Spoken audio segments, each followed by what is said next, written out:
Queensland scientists have developed an Australian-first device that can be dropped out of helicopters to monitor the speed and height of surging floodwaters.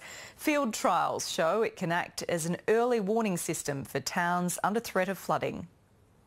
Don't mistake these for floating bits of rubbish.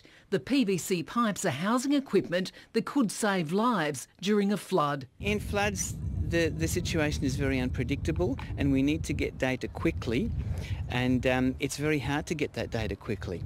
Called drifters, they've been designed by QUT mechanical engineers to track flooded waterways, their heights and peaks in real time using GPS or Bluetooth technology. So these would provide a way where emergency response people could deploy them on the spot. They're basically floating mini laptops with sensors hidden inside, and because of their portability can be dropped out of choppers across a flood zone. This will enable us to measure the height of the flood and the flow in many locations at once.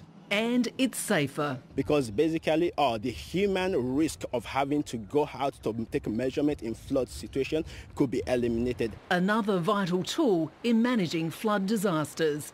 Definitely to have that real-time data that can feed into our modelling can only better make that modelling even better. Sunshine Coast Council has joined QUT in a field trial at Lake Carramundi. We can predict those flood impacts and being able to mitigate those. The project has been 7 years in the making. The catalyst was the 2011 floods, when scientists here needed to measure how dangerous those surging floodwaters were.